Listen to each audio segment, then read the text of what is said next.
Baik, Assalamualaikum warahmatullahi wabarakatuh. Shalom.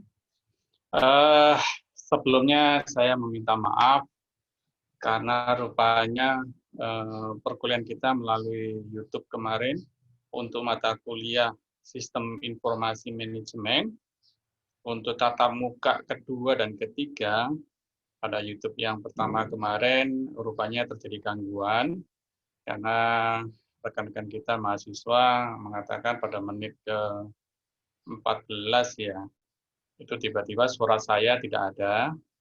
Oke, hari ini saya memberikan edisi revisi atau perbaikan untuk perkuliahan yang sedikit terganggu.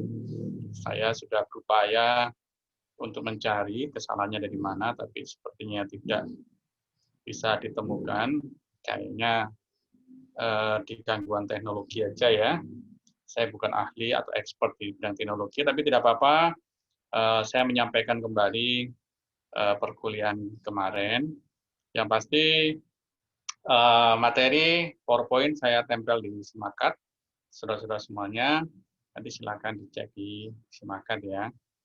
Oke, saya coba share screen terlebih dahulu untuk materi kita pada hari ini.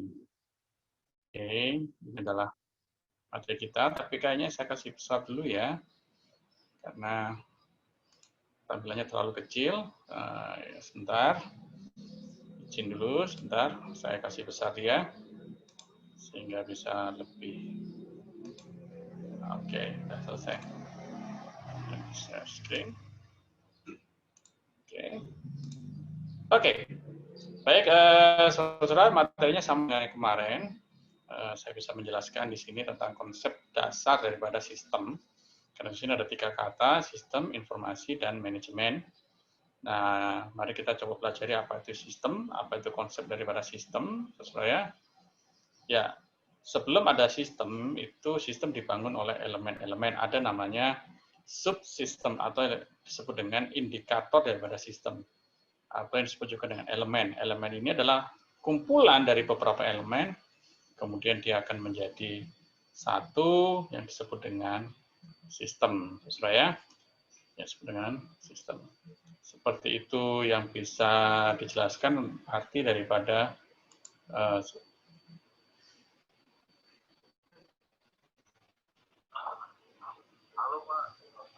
pagi. Siap, ya, ya, siap, ya.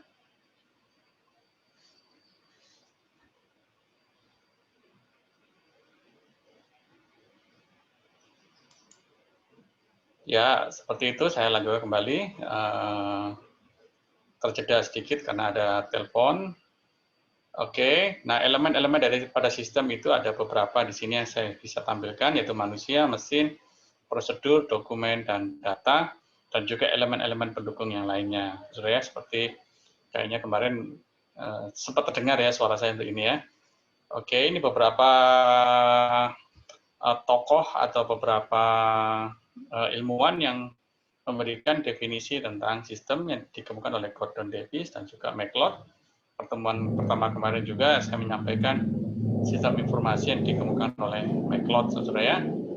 Oke, ini adalah karakteristik daripada sistem-sistem yang akan dibangun dalam sistem informasi manajemen. Karena ini adalah informasi yang dibangun, jadi sistem-sistem yang membangun informasi, yang tentunya ada teknologi, saudara ya. Selain teknologi, ada juga sumber daya manusia, karena apapun juga yang membangun, yang mengelola, yang memelihara, tetaplah manusia. Karena manusia lah yang menghandle semuanya, manusia lah yang memiliki kebutuhan. Seperti itu, saudara ya, semua. Nah, ini ada beberapa karakteristik daripada sistem, saudara, semuanya. Ada batas sistem, ada penghubung, ada masukan. Saya berikan secara cepat aja, saudara ya. Mengingat bahwa YouTube ini dibatasi juga agar tidak terlalu memakan kuota. Karakteristik sistem, ada keluaran, pengolah, sasaran, ataupun tujuan. Konsep dasar informasi, ini tetap McLeod.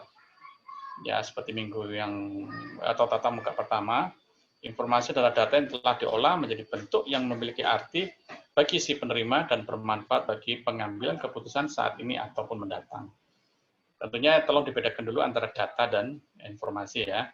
Data tidak bisa dipakai, tidak bisa digunakan sebagai informasi. Informasi adalah kumpulan dari data-data. Jadi kalau masih berupa data, itu tidak bisa dipakai untuk pengambilan keputusan, baik sekarang maupun yang akan datang. Tapi kalau sudah diolah, manusia mengolahnya dengan menggunakan teknologi atau menggunakan apapun juga. Tidak harus menggunakan teknologi. Mungkin data-data tersebut dikumpulkan, kemudian manusia-manusia ini, mohon maaf ini bilang manusia-manusia lagi.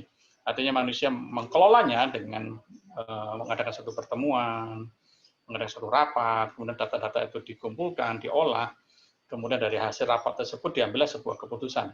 Maka keputusan itulah yang bisa disebut sebagai informasi. Seperti itu, saudara.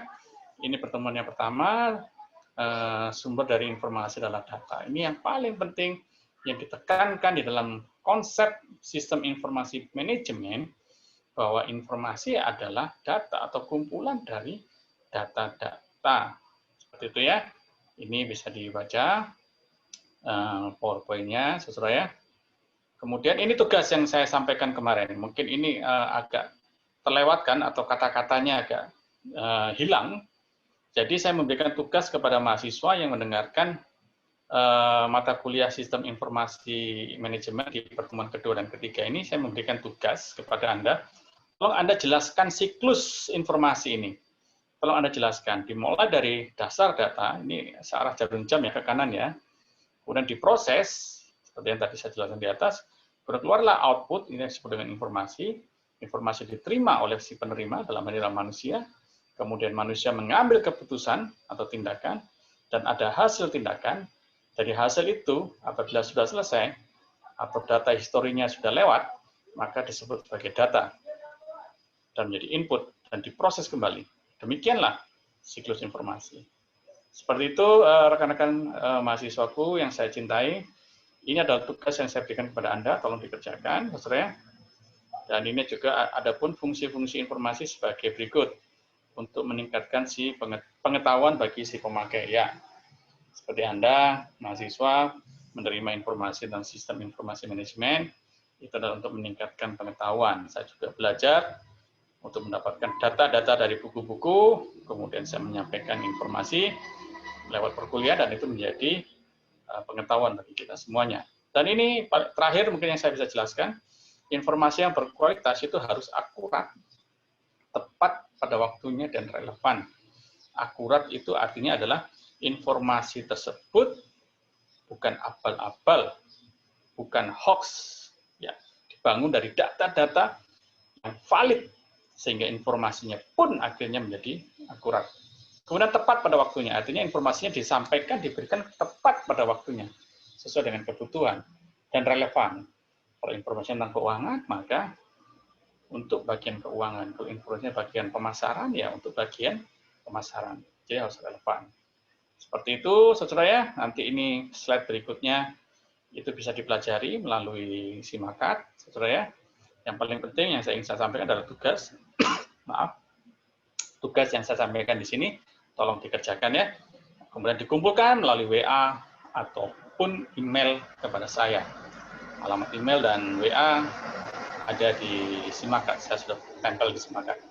Oke, mungkin seperti itu yang bisa saya sampaikan untuk edisi revisi ini. Sekali lagi saya mohon maaf. Nanti pertemuan yang berikutnya untuk tatap muka keempat, harap tidak ada gangguan lagi. Terima kasih. Sampai jumpa kembali.